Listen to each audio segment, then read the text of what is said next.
Je vous salue, chers amis, chers frères et sœurs dans le Seigneur. Vous qui me suivez, je me présente.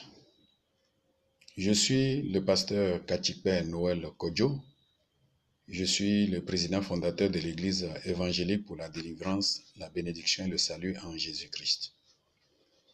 Le but de l'œuvre que Dieu m'a confiée, c'est de procéder à la délivrance des âmes qui viennent à Jésus-Christ. Vous savez, chers amis, on nous a souvent dit que si tu as Jésus, tout est fini, tout est réglé. Celui qui donne sa vie à Jésus, il n'aura plus de problème, le diable n'a plus de pouvoir sur lui, les sorciers n'ont plus de pouvoir sur lui, il a la victoire, il va réussir dans tout ce qu'il entreprend. C'est pas faux, c'est vrai. Mais seulement, il y a une chose qu'on ne vous a pas expliquée, c'est que quand quelqu'un donne sa vie à Jésus, il y a un travail de fond qu'il faut faire d'abord à son niveau, avant qu'il ne se dise qu'il est véritablement chrétien. Et ce travail, c'est la délivrance. Mais la délivrance, là, c'est quoi? C'est que celui qui décide de donner sa vie à Jésus doit savoir que avant de donner sa vie à Jésus, sa vie était sous le contrôle des puissances des ténèbres, dont le maître est Satan, le prince de ce monde. Donc, donner sa vie à Jésus veut dire tourner le dos à Satan, aux mauvais esprits que nous appelons au niveau de l'Église les démons, que les païens appellent les génies. C'est de tourner le dos à tout ça et de suivre Jésus. Mais en décidant de cette manière de tourner le dos à Satan, à toute son organisation, au monde et à tous ses principes, c'est une guerre que vous avez déclarée à toutes ces d'ordre infernal.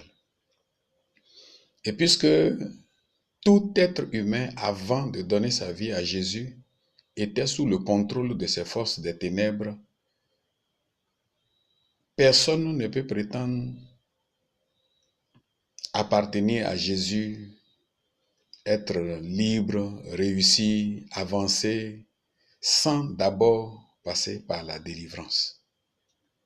Et il se trouve qu'aujourd'hui, dans beaucoup d'églises, il y a plusieurs chrétiens qui ont, nous disons chrétiens parce qu'ils viennent à l'église, ils appartiennent à des communautés religieuses, des communautés chrétiennes, ils sont zélés dans leurs églises, dans leur communauté, ils font l'œuvre de Dieu. Pour eux, ils sont en Christ, donc il n'y a plus de problème. Comme souvent on le dit, si quelqu'un est à Christ, est en Christ, il est une nouvelle créature, les choses anciennes sont passées, voici toutes choses sont devenues nouvelles. Oui, c'est vrai. Quand quelqu'un est en Christ, tout doit devenir nouveau pour lui. Mais à la seule condition que ce quelqu'un-là doit passer d'abord par la délivrance. Et cette délivrance consiste à briser tous les liens qu'il avait avec les démons, que nous appelons les mauvais esprits, que le monde appelle les génies. On doit briser le lien qui existait entre lui et ces puissances des ténèbres. Et cela se fait uniquement par la prière. Et pas n'importe quelle prière, mais par la prière de combat spirituel. Et c'est la mission que nous avons reçue au niveau de l'Église évangélique pour la délivrance, la bénédiction et le salut en Jésus-Christ, dont je suis le président fondateur. Avec la sollicitation de plusieurs personnes à travers le monde, j'ai jugé bon de commencer par donner des enseignements directement sur YouTube pour permettre à ceux qui ont besoin d'aide, qui ont besoin de délivrance, de pouvoir s'instruire, de commencer par rechercher cette délivrance et de l'obtenir par la grâce de Dieu.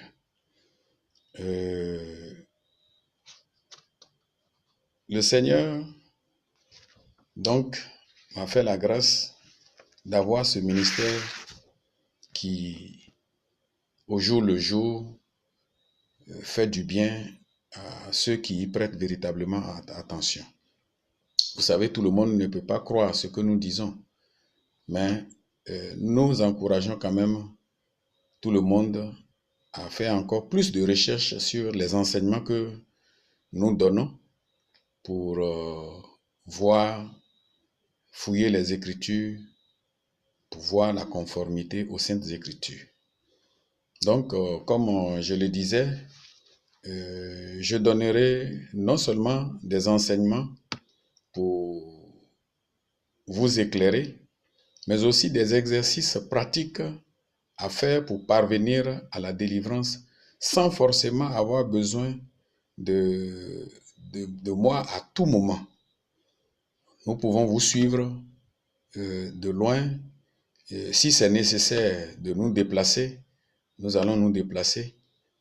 Mais il y a des enseignements qui vous feront du bien et qui vous permettront vous-même de commencer votre propre délivrance. Pendant vos séances d'exercice, parce que nous allons vous donner des exercices à faire à la suite des enseignements, pendant vos séances d'exercice, si vous rencontrez des difficultés, vous pouvez prendre contact avec votre pasteur ou nous appeler au numéro de téléphone suivant. Nous sommes basés en Côte d'Ivoire, donc l'indicatif c'est le plus 225. Et les numéros, c'est le 09 04 01 00.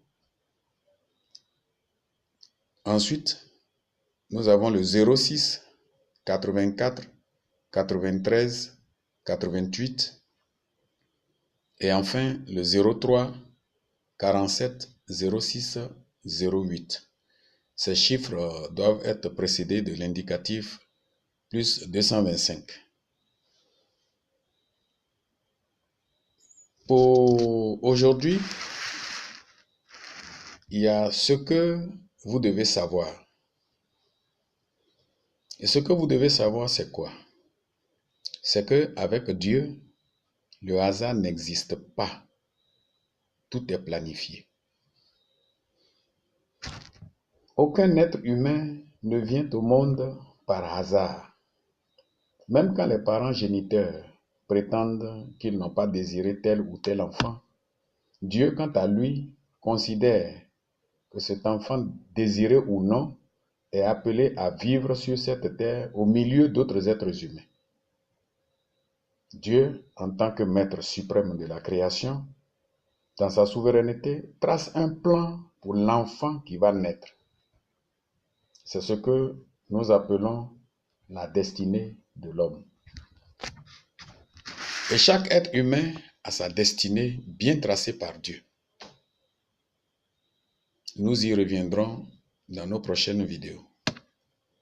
Ce qui est important à retenir, c'est que, premièrement, Dieu n'a tracé aucun mauvais plan pour l'homme. Ainsi parle l'Éternel dans Jérémie 29, verset 11. Je connais les projets que j'ai formés sur vous, dit l'Éternel. Projets de paix et non de malheur, afin de vous donner un avenir et de l'espérance. Donc, vous voyez bien que Dieu n'a fait aucun projet de malheur pour qui que ce soit sur cette terre. La deuxième chose à savoir, c'est que Dieu rédige dans un livre appelé le livre des destinées le plan qu'il a tracé pour chaque être humain dès le jour où l'enfant est conçu dans les entrailles de sa mère. C'est-à-dire que Quand une femme tombe enceinte, quelles que soient les conditions, Dieu trace un plan qu'on appelle la destinée de l'enfant qui va naître. C'est-à-dire ce qu'il va devenir sur cette terre, le nombre d'années de vie qu'il doit passer sur cette terre et retourner à lui, les personnes que Dieu va utiliser pour être une source de bénédiction pour lui, tout est tracé par Dieu. Dans le psaume 139, le verset 16, il est écrit, et je lis, « Quand je n'étais qu'une masse informe, tes yeux me voyaient, et sur ton livre étaient tous inscrits les jours qui m'étaient destinés avant qu'aucun d'eux existât. »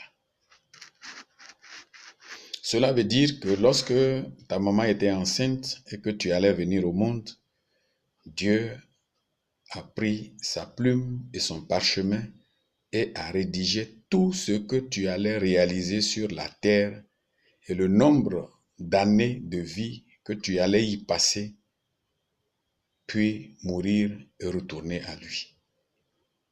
C'est pourquoi nous vous disons que avec Dieu, il n'y a pas de hasard.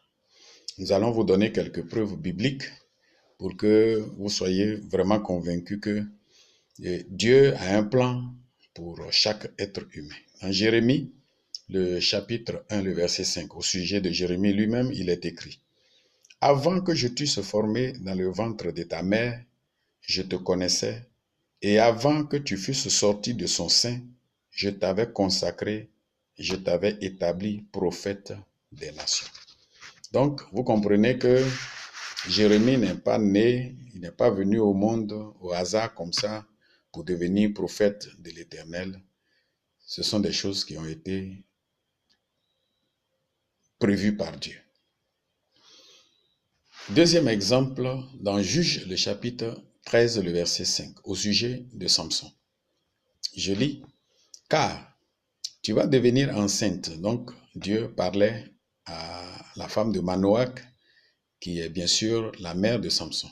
« Car tu vas devenir enceinte et tu enfanteras un fils.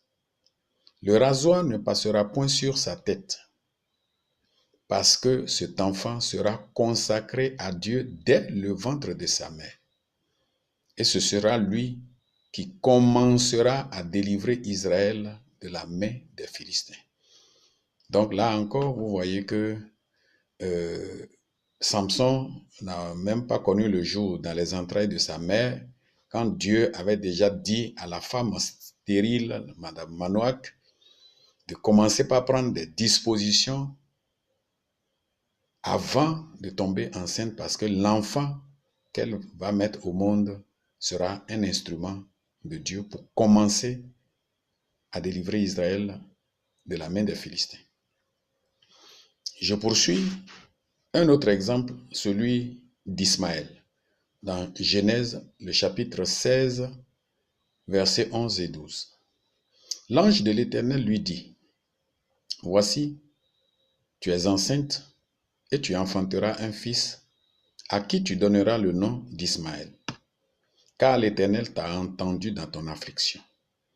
Il sera comme un âne sauvage, sa main sera contre tous et la main de tous sera contre lui, et il habitera en face de tous ses frères. » Donc,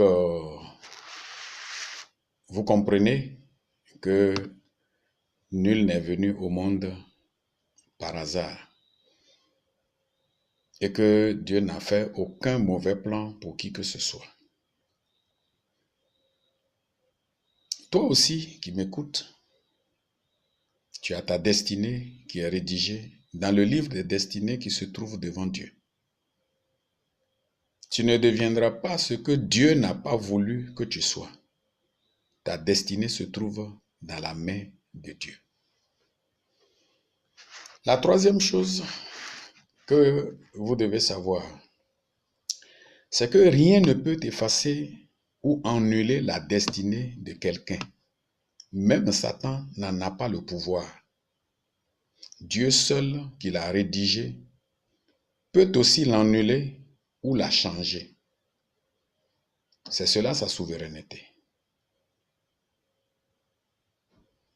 Il dit à Jérémie, dans le livre de Jérémie chapitre 18, le verset 6, « Vous êtes dans ma main comme l'argile dans la main du potier. » Voilà le message que Dieu a donné à Jérémie pour le peuple d'Israël.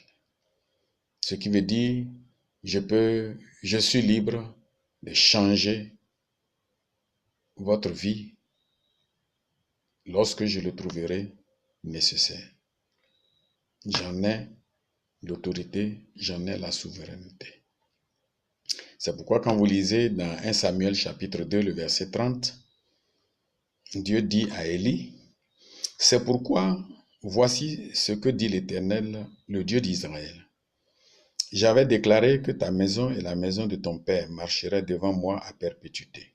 Et maintenant, dit l'Éternel, loin de moi, car j'honorerai celui qui m'honore, mais ceux qui me méprisent seront méprisés. » Donc, vous voyez, Dieu peut faire un plan pour la vie de quelqu'un, mais si cette personne ne suit pas la voie de Dieu, n'obéit pas au commandement de Dieu, ne suit pas le chemin que Dieu a tracé, Dieu peut prendre la résolution de changer les choses.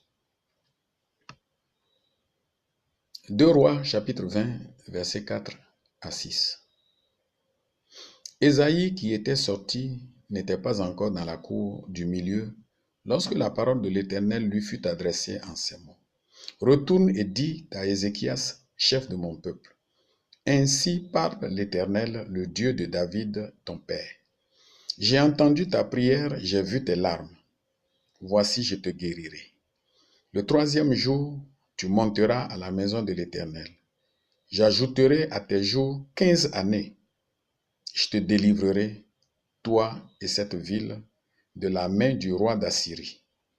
Je protégerai cette ville à cause de moi et à cause de David, mon serviteur. » Vous voyez, Dieu venait encore de changer la destinée de quelqu'un parce que Ézéchias était malade et puis il devait mourir. C'est Dieu lui-même qui a envoyé le prophète Nathan vers lui pour lui dire, va dire à Ézéchias, mon serviteur, que il ne va plus vivre, il va mourir, le temps est venu, il va mourir. Mais quand le prophète lui a annoncé le message, Ézéchias, affaibli par la maladie, bien sûr, bon, il n'a pas gêné, il n'a pas prié parce que c'est quelqu'un qui avait une très bonne relation avec Dieu. Il a juste tourné son visage vers le mur et il a fait une courte prière à Dieu. Il a dit, « Ah, mais Seigneur, souviens-toi de la manière dont j'ai marché avec toi, dans la crainte, dans l'intégrité. » Il a juste rappelé à Dieu la vie qu'il avait menée avec lui. C'était suffisant pour que Dieu revoie son programme. Et Dieu a dit au prophète, retourne, va lui dire, j'ai écouté sa prière, il ne va plus mourir, mais je lui donne encore 15 années de vie.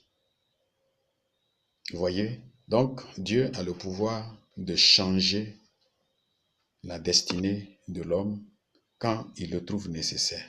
Mais sachez-le, en dehors de Dieu qui a rédigé la destinée, personne, je dis bien, personne ne peut l'effacer et personne ne peut l'annuler, même Satan et ses démons. Les sorciers ne peuvent pas le faire. Les mystiques ne peuvent pas le faire, quelles que soient les puissances dont ils sont dotés. La seule personne qui a le pouvoir d'agir sur la destinée de l'homme, c'est le Dieu souverain, le Dieu d'Abraham, le Dieu d'Isaac, le Dieu de Jacob, le Dieu d'Israël, notre Dieu. C'est pourquoi nous encourageons ceux qui n'ont pas encore donné leur vie à Jésus de le faire maintenant pour que les enseignements que nous allons donner par la suite pour aider les uns et les autres à parvenir à leur délivrance, pour qu'ils voient leur destinée s'accomplir, qu'ils puissent bénéficier de ces enseignements. Alors, si donc personne, ou même Satan, ne peut annuler la destinée de quelqu'un, d'où vient-il que certains sont incapables de réaliser ce que Dieu a écrit pour eux? La question qui se pose, c'est ça. Et puis, c'est simple à comprendre. Satan et ses agents, c'est-à-dire les démons que j'ai dit que les païens appellent les génies, les sorciers, les devins, les féticheurs, les marabouts, les charlatans, les mystiques,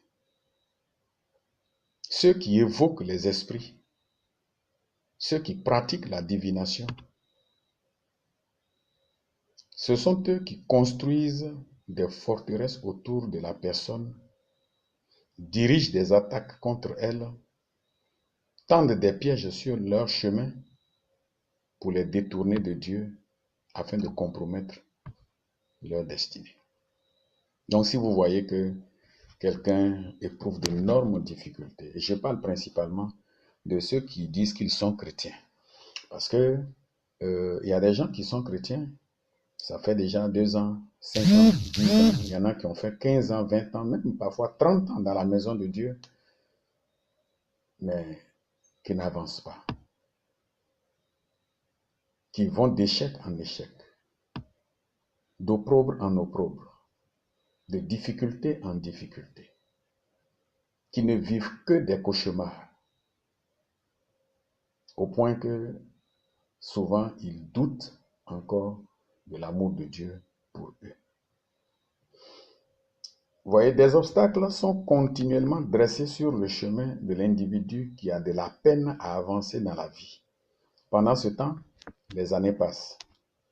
Les jours qui lui sont destinés sont en train de s'épuiser. Celui-là est un véritable captif du diable.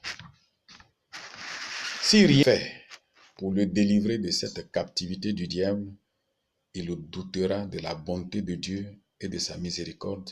Il choisira, ne sachant plus ce qu'il faut faire, de rétrograder et de s'abandonner entre les mains du diable qui n'attendait que ça. Voilà pourquoi la recherche d'une véritable délivrance est préférable au poste de responsabilité dans les églises. Je le dis avec beaucoup de peine pour certains frères, certaines sœurs qui ont pensé que le fait d'être des anciens dans l'église, ils ont duré dans l'église, ils sont des anciens, c'est devant eux l'œuvre a commencé, ils ont vu passer devant eux plusieurs pasteurs, et ce n'est pas ça qui va vous donner la délivrance. Et la plupart de ces personnes qui se croient les anciens dans l'église sont sous le contrôle des puissances des ténèbres. Dans les prochaines vidéos, je vais aborder avec vous les moyens de parvenir à une vraie délivrance. Mais pour aujourd'hui, nous allons nous arrêter là et vous recommander de prendre assez de temps pour prier et interroger Dieu sur ce qui se passe autour de votre destinée. Vous devez prier pour ça. C'est-à-dire, il y a quelque chose qui se passe dans votre vie que vous ne comprenez pas. Vous ne comprenez pas pourquoi, après 10 ans, 15 ans, 20 ans de conversion à Christ, rien ne marche dans votre vie. C'est dommage. On a souvent dit, non, bon, si tu abandonnes le péché, c'est fini, tout va aller bien. Moi, je connais des gens qui ont abandonné le péché, ils ne vivent plus dans l'adultère, dans la débauche, dans l'ivrognerie, ils ont tout abandonné. Mais pourtant, ça ne va pas. Pourtant, ça ne va pas. Dieu a dit à Jacob, qui est Israël, « Pourquoi dis-tu, ma destinée est cachée devant l'Éternel? Mon droit passe inaperçu devant mon Dieu. » Vous verrez ça dans Ésaïe, le chapitre 40, le verset 27. Mon frère, ma soeur, ta destinée n'est pas cachée devant Dieu, mais elle est en proie à des attaques terribles dans le monde spirituel. Demande simplement à Dieu dans la prière au nom de Jésus de te montrer ce qui se passe. Et je suis convaincu que Dieu va te répondre. Que Dieu vous bénisse. Nous allons prier. Seigneur notre Dieu, je veux te dire merci pour que tu nous as accordé d'apporter ton message à toutes les nations du monde. Pour que ceux qui t'ont accepté comme Seigneur et Sauveur, qui ont déjà passé des années avec toi dans ta maison, mais qui n'ont pas vu leur situation changer et qui se demandent qu'est-ce qui se passe. J'élève la voix vers toi et je te supplie d'envoyer la lumière dans leur vie afin de les éclairer pour qu'ils sachent qu'en réalité, ils ont dit qu'ils t'ont accepté, mais le lien qu'ils avaient avec Satan et ses démons, ce lien n'avait jamais été rompu. Ainsi, Seigneur, par les enseignements qui seront donnés, ils sauront comment briser définitivement ces liens pour obtenir leur bénédiction et leur salut que tu as prévu avant qu'ils ne voient le jour. Ta parole l'a déclaré, Seigneur, tu l'as dit. Si le Fils vous a franchi, vous serez réellement libre. C'est pourquoi nous prions pour que cette liberté, cette délivrance leur soit accordée à tout prix par ta puissance, parce que c'est pour cela que tu as donné ta vie sur la croix pour nous sauver, et nous croyons que par ton sang, tu leur donnes la victoire. Pour ceux qui ne t'ont pas encore connu et qui sont encore esclaves de Satan, nous prions pour que Seigneur, tu leur ouvres les yeux afin qu'ils se rendent compte qu'ils ne sont pas avec la bonne personne, mais qu'ils doivent le quitter pour te donner leur vie. Qu'il en soit ainsi et que ton nom soit glorifié. Au nom de Jésus. Amen.